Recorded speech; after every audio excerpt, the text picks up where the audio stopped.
Chronic hepatitis. This refers to chronic inflammation of the liver of more than 6 months duration with persistently elevated liver function tests.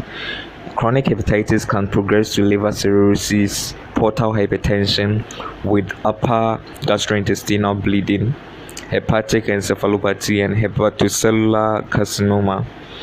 Long-term monitoring for disease activity and hepatocellular carcinoma screening with 6 monthly hepatitis B viral DNA quantification, LFTs, abdominal ultrasound, and alpha fetoprotein is mandatory for patients with chronic hepatitis B. Causes include hepatitis B virus, hepatitis C virus, and hepatitis E virus. Genotype 3.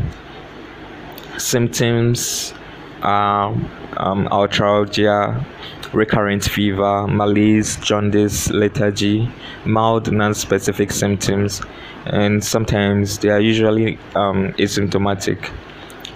Signs. Okay, so the signs that are usually elicited include stigmata of chronic liver disease, which are pulmonary edema, clubbing, Dupuytren's contracture, parotid enlargement, gynecomastia, and testicular atrophy and spider nevus.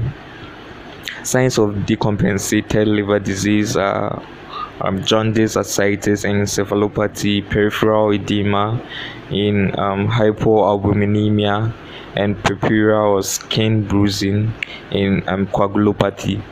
Investigations are FBC, LFTs, INR, HIV test, baseline alpha fetoprotein, abdominal ultrasound scan, and liver biopsy.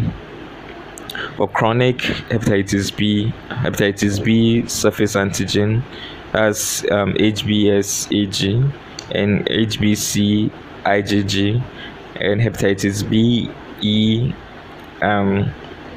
antigen as HBeAg and anti-HBe, and also hepatitis B viral load.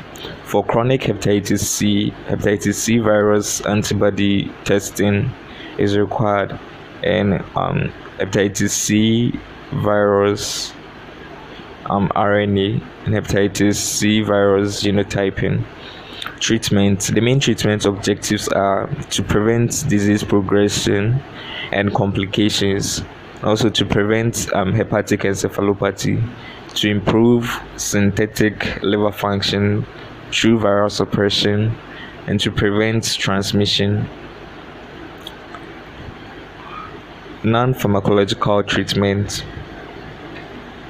Prevention of transmission to partners, as for example protected sex, not sharing of toothbrushes and sharps, blades, needles, body piercings, tattoos, cultural scarification practices, circumcisions, among others. Also lifestyle or dietary advice, spouse or household screening. And for pharmacological treatment, in chronic active hepatitis B, where HBeAg is positive or HBeAg is negative, the first line treatment, you give pegylated interferon alpha 2A subcutaneous or tenofovir oral or entecavir oral. Second line treatment, give lamivudine oral for decompensated liver cirrhosis or fulminant liver failure from chronic hepatitis B. First line treatment, you give tenofovir oral or entecavir oral, and second line treatment, you give lamivudine oral. Patients with chronic hepatitis B undergoing chemotherapy or immunosuppressive treatment. First line treatment, tenofovir oral or entecavir oral. Second line treatment, lamivudine oral. And for chronic hepatitis C genotype 2 and 3, first line treatment, you give pegylated interferon alpha 2A subcutaneous or pegylated interferon alpha 2B subcutaneous, and you add ribavirin oral. And for chronic hepatitis C genotype 1 and 4, first line treatment, you give pegylated interferon alpha 2A subcutaneous and pegylated interferon alpha 2B subcutaneous, and also you add ribavirin oral. And referral criteria: refer all cases of chronic hepatitis B infection to a specialist, especially those who have failed first line antiviral therapy or had adverse reactions to antiviral therapy, or have liver related complications like liver cirrhosis, liver failure, liver mass, signs of portal hypertension, ascites, peripheral edema, hypoalbuminemia, and also pregnant individuals and patients with hepatitis B co-infections, for example HIV, hepatitis C, as well as those requiring chemotherapy or other immunosuppressive therapy should also be referred to a specialist.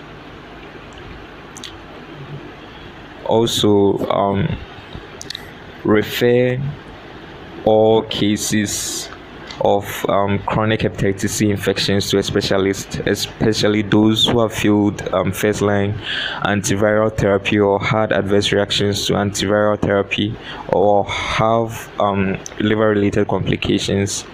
And also pregnant individuals and patients with hepatitis C co-infections, for example HIV, hepatitis B, as well as those requiring chemotherapy and other immunosuppressive therapy should also be referred to a specialist.